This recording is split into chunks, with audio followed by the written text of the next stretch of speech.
یہ جو علماء ہوتے ہیں، جو طلباء ہوتے ہیں، جو قرآن کے ساتھ جڑ جاتے ہیں، اور یہ شرط نہیں ہے کہ وہ حفظ کرنے بیٹھا ہو، شرط نہیں ہے کہ وہ عالم بننے بیٹھا ہو، فقط ناظرہ پڑھنے بیٹھ جائے اور ناظرے کے ساتھ اتنی محبت ہو جائے، اتنا مصروف ہو جائے کہ اس کو اپنے حق میں دعا مانگنا بھی فرصت ہی نہ ملے، تو سرکار علیہ السلام نے ارشاد فرمایا، یہ جامع ترمذی کے اندر حدیث شریف موجود ہے، آپ حضرت ابو سعید خدری رضی اللہ تعالیٰ عنہ آپ فرماتے ہیں، قال رسول اللہ صلی اللہ علیہ وسلم، میں نے سرکار کو یہ فرماتے سنا ہے، یقول الرب عز وجل، کہ اللہ یہ فرماتا ہے۔ حضرت ابو سعید خدری کہتے ہیں سرکار نے یہ فرمایا، اور سرکار فرماتے ہیں رب یہ فرماتا ہے۔ کون فرماتا ہے؟ رب یہ فرماتا ہے۔ تو گویا زبان سرکار کی ہے، پیغام خدا کا ہے، زبان سرکار کی ہے، پیغام خدا کا ہے۔ سرکار علیہ السلام نے ارشاد فرمایا، اللہ فرماتا ہے، من شغلہ القرآن و ذکری عن مسئلتی اعطیتہ افضل کما اوتی السائلین۔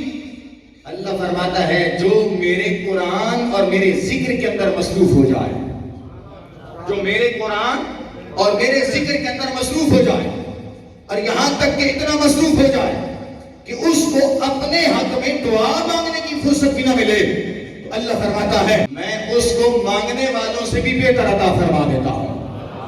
مانگا اس نے کوئی نہیں ہے، لیکن چونکہ وہ قرآن میں مصروف ہے، وہ ناظرہ پڑھنے میں مصروف ہے، وہ حفظ کرنے میں مصروف ہے، کوئی ناظرہ پڑھانے میں مصروف ہے، کوئی قرآن حفظ کروانے میں مصروف ہے، وہ اللہ کے ذکر میں، اللہ کے قرآن کی تلاوت میں اتنا مصروف ہے کہ اس کو فرصت ہی نہیں ہے کہ دعا مانگ لے۔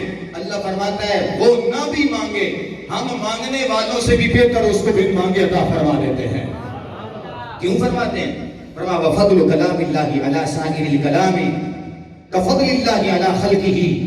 فرمایا یہ میرا کلام قرآن یہ باقی سارے کلاموں پر ایسے فضیلت رکھتا ہے جیسے میں رب اپنی مخلوق پہ فضیلت رکھتا ہوں۔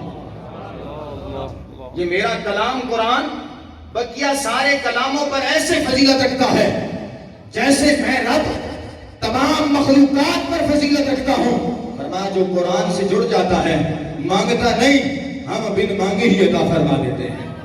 ہم کیا کرتے ہیں؟ بن مانگے ہی عطا فرما دیتے ہیں۔ اور پھر سرکار علیہ السلام نے ارشاد فرمایا، اقرأوا القرآن فإنه يأتي يوم القيامة شفيعا لأصحابه۔ سرکار نے فرمایا لوگوں قرآن سے غافل نہ ہونا، قرآن سے جڑے رہنا، قرآن سے پیار کرنا، سماعت قرآن کرتے رہنا، قرات قرآن کرتے رہنا، تلاوت قرآن کے ساتھ پیار کرنا۔ یا رسول اللہ کیوں؟ فرمایا قیامت کا دن آئے گا یہ قرآن اپنے اصحاب کی شفاعت کرے گا۔ یہاں قرآن کے اصحاب سے کیا مراد ہے؟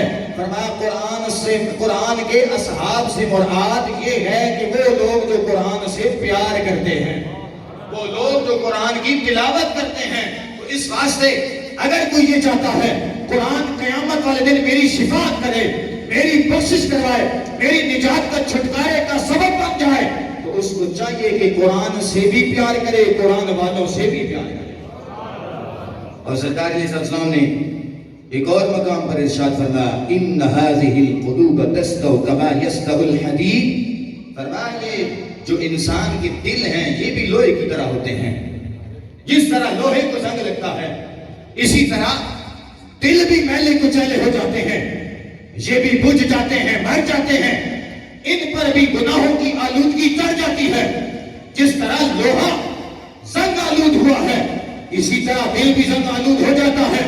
قیل فما جلاؤہا یا رسول اللہ صلی اللہ علیہ وسلم، یا رسول اللہ جب دل مردہ ہو جائیں پھر ان کو زندہ کیسے کریں؟ قال تلاوت القرآن۔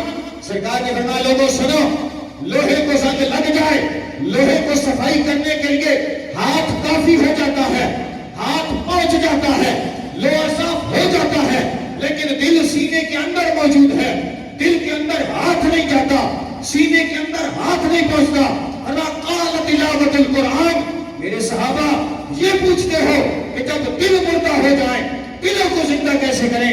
فرمایا سنو میرے قرآن کی طاقت کو سمجھ جاؤ، جس جگہ میرے امتی کا ہاتھ نہیں پہنچتا وہاں مجھ محمد کا قرآن پہنچ جاتا ہے۔